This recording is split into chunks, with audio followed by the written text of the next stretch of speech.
Something was already wrong with the trees before anyone even said it out loud. They were leaning, but not like the wind pushed them. It was more like they were subtly leaning toward the trail, like they'd been watching it for a long time. The radio kept breaking into half sentences, voices clipping in and out. And the search dogs, they wouldn't even cross the wooden footbridges. By the time I got there, 3 people were already unaccounted for, along a 6-mile stretch of the trail. It wasn't a dangerous section at all. No steep drops or technical climbs.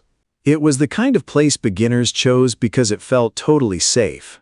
But if you've ever listened to a story like this, you already know it doesn't end clean. Sometimes the worst part isn't what happens out there in the woods. It's what follows you back.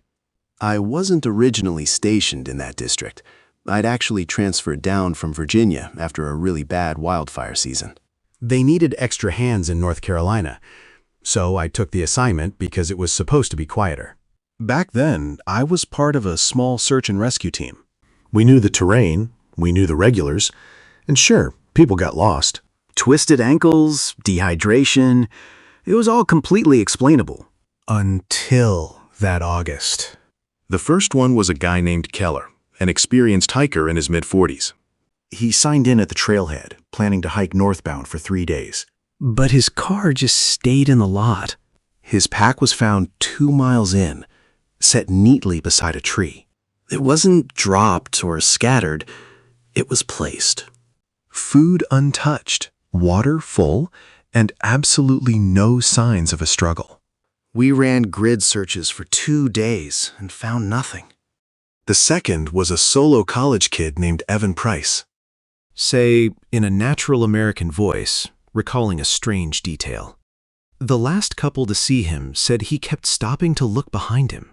He wasn't nervous, just checking, like he thought someone was following at a distance. He never made it to his next checkpoint. By the time the 3rd report came in, we were already stretched way too thin. 3 disappearances in 10 days. That's when I was assigned to assist. That's when they brought me in to help with the search. When I got to the staging area, there was already a guy out there who didn't belong to any crew. He wasn't law enforcement or SAR, just a local volunteer named Darius Hale. He claimed he'd seen something out in the woods the very first night Keller went missing. Say in a natural American voice, Darius didn't talk much to anyone at first. He just stood near the edge of the camp, staring dead into the tree line, like he expected the forest itself to start moving. On my 2nd day out there, he finally walked up and said something to me. He just looked at me and said, "We were walking the trail all wrong." I told him the trail markers don't move. He just shook his head slowly and told me the markers stay put, but where they actually lead changes. I really should have just written it off as stress or too much time alone in the woods. But he didn't sound crazy or panicked. He just sounded absolutely certain. Soon enough, we started noticing weird little things during our grid searches. Compasses drifting a few degrees off, GPS units lagging, and waypoints just not lining up where they were supposed to. We blamed the heavy tree cover at first, but then we started finding sections of the trail that just felt wrong. The rocks and roots were the same, but the spacing was completely rearranged. One afternoon, I was walking a marked loop with another ranger named Collins. We were just trying to cover our assigned sector and get back before dark. We followed the path for about a mile before we both realized something impossible. We had just passed the exact same fallen log for the 3rd time. We turned around and hiked back, hoping to break the loop. Collins tried to laugh it off, saying we were just turned around. But that nervous chuckle died fast, dreading the realization, because there it was again. The 4th time we walked up to that oak, something was different. Right in the middle of the bark, there was a fresh, deep line carved into the wood, like a tally mark. We left immediately. We packed it in for the day and headed back to base camp. Later that night, Darius came looking for me. He finally admitted he'd actually followed Keller from a distance the day he vanished. Darius said he noticed Keller slowing down, stopping way more than a seasoned hiker should. He kept looking back over his shoulder, just like that college kid did. But Darius told me Keller wasn't looking for someone behind him. I asked him what the hell that meant. He just stared at me with those pale eyes of his. He said Keller was listening for something ahead of him that sounded like it was right behind him. I honestly didn't know what to say to that. He let it sit there for a second, then asked if I'd ever heard my own footsteps echo out of sync. I told him no. He just looked at me and said, "You will." The next morning, we were back out there, sweeping the area near where we found Keller's pack. We didn't find a body. We didn't find any torn clothes or signs of a struggle. But we did find something else. Just off the trail, pressed deep into the mud, were footprints. Barefoot? The impressions were way too deep, like whoever made them was carrying a massive amount of weight. Heavier than any normal guy should be. The weirdest part wasn't the weight, though. It was the pattern. They weren't walking away. They were just circling. Over and over in these tight little loops, churning the soil into this dark, wet mess. Say, in a natural, cautious, and methodical, we tracked the outer edge of those prints to see where they finally went. But they didn't go anywhere. They just stopped. No exit trail? Nothing. It was like whoever made them just stepped right out of existence. Collins was totally done after that. He flat out refused to go back into those woods, requested a transfer, packed his bags, and got the hell out of there. Honestly, I couldn't even blame the guy. But I decided to stay. Part of it was just feeling like I had to figure this out. But the real reason? It was because of something I hadn't told anyone yet. Something that happened to me. It happened the night before, while I was walking the perimeter of the camp. Just pacing the gravel, keeping a steady rhythm. Left, right, left. Then I heard it. Another step, just slightly delayed, following right behind me. I froze. And the second set of footsteps stopped too. I turned around, but there was absolutely nothing there. Just the dark. But the second I started walking again, it came right back. Always one step behind. I didn't tell Command about it. Instead, I went looking for Darius. I needed to tell him he was right, but he wasn't at the camp. Nobody had seen him since the night before. His pack was gone. No note, no radio. He just vanished. Just like that, the guy who warned us became part of the mystery. We had to add him to the list. That's when things really escalated. Command brought in a massive team. More gear, more lights, more eyes on the woods. But it didn't help. It just gave whatever was out there more people to mess with. Almost immediately, people started reporting weird stuff on the radios. It wasn't just static or cross-chatter. They were hearing clear human voices on dead channels, calling out specific names. Sometimes they were hearing their own names being called from the woods. One volunteer totally lost it. He swore he heard his wife asking him to come home. Said it sounded like she was standing right over his shoulder. His wife lived 3 states away. We had to pull him off the line immediately. Then came the worst day of the whole search. We split into pairs to cover more ground. I got paired up with a rookie named Martinez.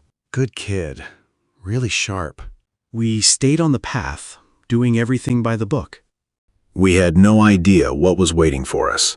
We were about an hour in when Martinez just stopped dead in his tracks. He held up his hand and stared down the trail. He whispered that he heard something moving up ahead. I didn't hear a thing at first, just the wind. But then I caught it. Footsteps, clear as day, just ahead of us. Chilling realization, and they were perfectly matching our pace. We called out, but nobody answered back. We started walking faster to close the gap, but the footsteps sped up right along with us. Whatever it was, it stayed just out of sight around the next bend. Martinez wanted to go after it. I told him to hold his position, but the kid just didn't listen. He broke into a run, trying to catch whoever was messing with us. I took off right behind him. I rounded the bend, expecting to see him grabbing some lost hiker. Instead, I found him standing completely still in the middle of the path, facing away from me. I called his name, but he didn't say a word. As I stepped closer, I realized something was deeply wrong with how he was standing. He was way too rigid, too straight, like he was forcing himself to stay upright. I told him to turn around, and slowly he did. It looked exactly like him. Same face, same clothes. But his eyes were way too focused, and his mouth was stretched into this smile that was just wrong. I looked down, and my stomach completely dropped. He was in full uniform, but his feet were completely bare. They were pressing so heavily into the dirt, like he weighed a ton. I backed up as the thing wearing my partner's face took a step toward me. The thud of its bare foot hitting the dirt sounded impossibly loud. It was just too heavy. I didn't wait to see what it would do next. I turned around and ran as fast as I could. I didn't stop until I hit the main trail again, leaving whatever that was behind me. I didn't stop running until my lungs were absolutely burning. I finally broke through the tree line and hit the main gravel path. Every shadow out there felt like it was reaching for me. But I didn't look back, not even for a second. When I finally stumbled into the staging camp, twilight was already settling in. The portable lights were casting these long, eerie shadows across the tents. I was fully ready to sound the alarm. I was going to tell them we had a ranger down, or worse. But before I could even shout for help, I just froze. Sitting right there by the map tables was Martinez. He was already back at the camp. He was hunched over, shaking, and breathing just as hard as I was. I walked over to him slowly, my brain just completely misfiring. I immediately looked down at his feet. He was wearing his standard issue boots, laced up tight and covered in dust. It was really him. The real Martinez, looking absolutely terrified. He looked up at me, eyes wide with panic, and just started talking. He said he'd lost sight of me for just a split second out there. When he couldn't see me, he figured I'd sprinted ahead. He thought I was the one chasing whatever was out there? Martinez swore up and down that he never stopped walking. He promised me he'd never turned around. Chilling realization. He said he never stood still in the middle of the path facing the other way. He just kept moving until he realized he was alone, and then he booked it back. We didn't talk about it after that night. Not to each other, and definitely not to anyone else on the team. We just sat there in the glow of the camp lights. We let the silence hang, both too afraid to say what we were thinking. Because the implication was just too horrifying to accept. If Martinez was telling the truth, and I knew he was, then whatever I walked up to on that trail wasn't him. Something else had been out there, wearing his exact shape. 2 days later, the entire search operation was abruptly shut down. Say, in a natural American voice, descriptive. The staging camp was dismantled, and the tents were packed away. They loaded all the gear back into the trucks. The official reason on the paperwork was environmental hazards and unstable conditions. They cited a high risk to personnel as the cause for the closure. But unofficially, every single person on that team knew the real reason. After the radios acting up and things people heard, absolute certainty. Absolutely no one wanted to go back into those woods. They shut down that whole section of the trail right after. We spent days hammering these heavy closure signs into the dirt. Honestly, it didn't feel like we were keeping hikers out. Felt more like we were trying to lock something in. For a few weeks, my only job was redirecting people. Hikers would get mad, asking why a beginner loop was suddenly off limits. I just fed him the official line about unstable terrain. But I never took my eyes off those trees. Eventually, the foot traffic just died off completely. That whole stretch of woods went dead quiet. Without anyone walking it, the forest just settled. Settled into this deep, unnatural kind of stillness. Say, officially, the disappearances stopped right there. The higher-ups patted themselves on the back, considered it solved. No more grid searches, no more missing posters. But we knew the woods hadn't changed. We just stopped feeding them. I spent my last few weeks buried in paperwork. Finalizing the reports for Keller, Evan, and Caraway. Writing loss due to environmental hazards over and over, Knowing damn well it was a lie. I couldn't stay in North Carolina after all that. Every time I looked at a map of the gorge, my chest got tight. I put in for a transfer out of state. Just needed to get as far away from those trees as I could. The day I drove out, I didn't even check the rear view. Just kept my eyes glued to the highway, watching those ancient mountains fade into open sky. I told myself, whatever lived in that dirt was trapped there. My new assignment was in a totally different state. Different terrain, different forests. The trees here were straight pines, lots of sunlight.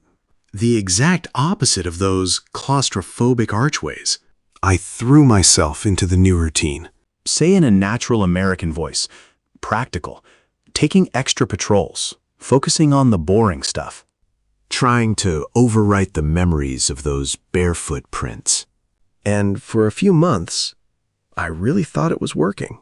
I tried so hard to forget what I saw back in the gorge. Stop talking about Darius. Stop thinking about Martinez. Force myself to believe in the rational world again. But that kind of fear, it doesn't just wash away. I tried to convince myself the silence out here was a blessing. I'd take long patrols through the pines, listening to the wind. But eventually, that quiet stopped feeling peaceful. It felt like a vacuum, waiting to be filled. It happens when I'm completely alone, miles from anyone else. The normal sounds of the woods, the birds, the rustling leaves, they just drop away. That's when the memory of the gorge creeps back in. I catch myself holding my breath. Because every now and then, usually when it's dead quiet, I hear it again. It starts faint. Just a subtle crunch of dirt and pine needles that isn't mine. That second set of footsteps, echoing out of sync with my own. The first time it happened out here, I spun around so fast I nearly tricked. I fully expected to see someone standing right there on the trail. But there was nothing. Just empty trees and shadows playing tricks on my mind. I told myself I was just paranoid. That the stress of the gorge had permanently rewired my brain. I forced myself to turn around and keep walking. But the moment I took another step, the sound returned, trailing just behind me. It's always perfectly timed, matching my pace stride for stride. If I speed up, the crunching behind me speeds up. If I slow to a crawl, the phantom steps drag out right along with mine. It's just waiting back there. The hardest part is the anticipation of stopping. You know that when you halt, whatever is mimicking you is going to take one extra fraction of a second to stop too. I brace myself every single time I plant my feet. And sometimes when I finally do stop, the horror isn't just in the sound. It's physical. I can actually feel the ground shift slightly under my boots. A heavy, unnatural depression in the dirt, right at my heels. It feels exactly like something massive and invisible just stepped out of the earth right behind me. The weight of it vibrates up through my legs. It's a terrifying realization that I didn't leave the anomaly behind. It followed me. So now I walk these new trails with the exact same dread I had in the gorge. I do my job and I pretend everything is normal. But I know the truth. The woods are never just the woods anymore. You'd probably think I just quit after that. Just hand in my badge, move to the city, and never look at a tree again. But it's not that simple. What else am I going to do? This job is all I know. And honestly, I think whatever is following me knows that too. So I keep putting on the uniform every morning. I keep walking these new trails like everything's perfectly fine. I smile at the weekenders and give them directions. I still look for lost hikers when the calls come in. I still pull people out of steep ravines and patch up twisted ankles. I just focus on the job. The only difference is I do it with company now. Invisible, heavy company. Say, in a natural American voice, rhythmic and tense. Every step I take, it takes one right behind me. Sometimes I wonder if it's just waiting for me to slip up. Waiting for me to get too tired to keep moving. Just biding its time until I finally break. But then I think, maybe it doesn't want to hurt me at all. Maybe it just wanted to leave that gorge. Maybe it needed someone to follow so it could see the rest of the world. I try really hard not to think about the future. About what happens if it ever gets bored of just walking in my shadow. Or what happens if it decides to step in front of me. But for now, we just keep a steady pace. We walk the trails together, day in and day out. Just me and the echo of my own boots. Say in a natural American voice, conversational, and warning. If you're ever out here and you see me on the trail, just give me a nod and keep moving. And whatever you do, don't look behind me. I transferred out not long after they closed that section of the trail. I packed up my gear, requested a reassignment, and headed for a different state. I needed different forests. I tried to forget everything I saw out there. I tried to convince myself it was just stress, exhaustion, and the isolation playing tricks on my mind. I really tried. For a few months, I thought it actually worked. The new trails were normal. The compasses pointed true. I started to believe I'd left it all behind in that gorge.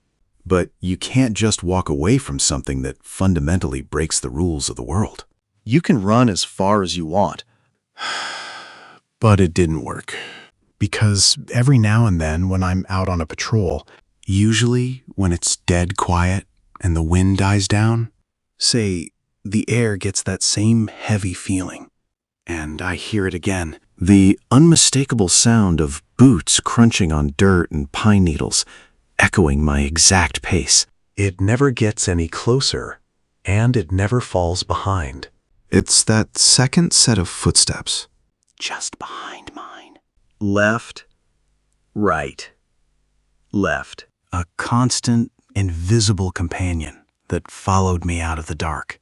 It's perfectly timed. I don't even bother turning around to look anymore. Because I know there's nothing there to see.